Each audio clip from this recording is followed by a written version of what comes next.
ایک انسان کو زندگی گزارنے کے لیے 2 وقت کا روٹی کافی ہے. لوگوں کے پاکٹ میں پیسہ نہیں ہے لیکن گھر کے اندر ٹی وی کیا ہونا چاہیے؟ دیواروں جیسی بڑی ہونی چاہیے. پاکٹ میں پیسہ نہیں ہے لیکن گھر کے اندر ٹی وی دیواروں پر ٹنگی ہوئی بڑی سی چاہیے. کس لیے؟ چھوٹی ٹی وی میں کون سا کانٹینٹ ہے جو چھوٹی ٹی وی میں نہیں آتی صرف بڑی ٹی وی میں آتی ہے؟ پاکٹ میں پیسہ نہیں لیکن ای ایم آئی پر لینا ہے. گھر اپنا نہیں ہے، بھاڑے کے گھر پر رہ رہے ہیں لیکن ٹی وی کیا ہے؟ بڑی سی ہے. ضرورت ہے بڑی سی ٹی وی کی؟ وجہ کیا ہے؟ شو آف، دکھانا تھا کہ رشتے دار آئے کہ ماشاءاللہ کتنی بڑی ٹی وی ہے. ارے بھائی ہمارا حیثیت کیا ہے؟ ہمارا اسٹیٹس کیا؟ ہم کیا افورڈ کر سکتے ہیں؟ صرف وہی افورڈ کرو نا. ضرورت سے زیادہ چیزوں کو تم گھر کے اندر لاؤ گے، اس کا نتیجہ کیا ہوگا؟ تمہیں زیادہ ایفرٹ کرنا پڑے گا. زیادہ ایفرٹ کرنے کے لیے تمہیں نمازیں چھوڑنی پڑے گی، اللہ کے دین سے دور ہونا پڑے گا، رسول اللہ صلی اللہ علیہ وسلم کے طریقے سے دور ہونا پڑے گا، اور اس کے نتیجے میں تمہارا دنیا تو برباد ہوگا ہی، آخرت بھی برباد ہوگی. یہ میں ایک چیزوں کو جو بہت زیادہ ریلیٹیبل ہے ان چیزوں کو میں ہائی لائٹ کر رہا ہوں. اس کے علاوہ بہت ساری چیزیں ہیں، اس کے علاوہ بھی بہت ساری چیزیں ہیں، میں جو بہت زیادہ ریلیٹیبل ہے ان کو میں صرف ہائی لائٹ کر رہا ہوں. آج ہمارے لوگوں کی یہ حالات ہے.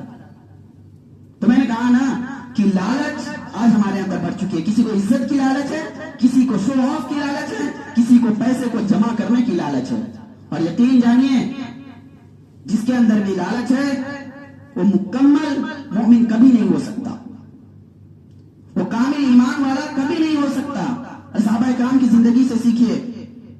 آیت نازل ہوتی ہے لن تنالوا البر حتى تنفقوا مما تحبون، کہ تم کامل مومن اس وقت تک نہیں ہو سکتے جب تک تم اپنے سب سے زیادہ پسندیدہ چیزوں کو اللہ کی خاطر، اللہ کی رضا کے لیے تم صدقہ نہ کر دو.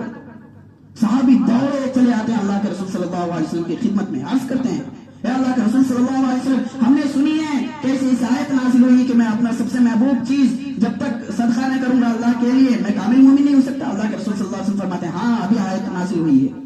صحابی فرماتے ہیں اللہ کے رسول صلی اللہ علیہ وسلم میرا ایک باغ ہے، روایتوں میں آتے کہ اللہ کے رسول بھی اس باغ میں کبھی جایا کرتے تھے، کبھی کبھی جا کر کے وہاں کے چشموں میں پانی پیا کرتے تھے. صحابی کہتے ہیں اللہ کے رسول صلی اللہ علیہ وسلم میرا یہ باغ ہے، مجھے بہت زیادہ پسند ہے، میں اسے ابھی کا ابھی صدقہ کر رہا ہوں. ان کے اندر لالچ تھی، رشتے داروں میں شو آف کرنے کی لالچ تھی ان کے اندر کہ میری عزت بڑھے گی، میرا اسٹیٹس بڑھے گا. نہیں، ابھی ان کے پاس صرف خبر ہی آئی تھی کہ اس آیت نازل ہوئی ہے. ہم ہوتے تو کیا کرتے ہیں؟ ہم ہوتے معلوم بھی پڑ جاتی تو کیا کرتے ہیں؟ اچھا ٹھیک ہے، اچھا ٹھیک ہے. کبھی موقع ملتا تو 10 روپے پاکٹ سے اٹھا کر کے دے دیتے ہیں. یہی کرتے ہیں نا. اگر زیادہ ہمارا آمدن زیادہ ہوتا تو 500 کی نوٹ ڈال دیتے، یا اس سے زیادہ آمدن ہوتا تو 2000 اٹھا کر کے ڈال دیتے، 5000 10,000 ڈال دیتے. یہی کرتے ہیں نا. صحابہ کیا کر رہے ہیں؟ اس وقت کے زمانے میں وہ انکم ایسٹس تھے، اس سے کمائے جاتے تھے. باغوں سے کیا کرتے تھے؟ پھل فروٹ اگا کر کے اس کو بازاروں میں بیچتے تھے، اس سے ان کو کیا ملتی تھی؟ منافع ملتی تھی. انکم ایسٹس تھے، سورس آف انکم تھے. وہ صدقہ کسے کر رہے ہیں؟ اپنے انکم کو نہیں، سورس آف انکم کو صدقہ کر رہے ہیں. صرف کس وجہ سے کہ وہ کامل مومن بن جائے.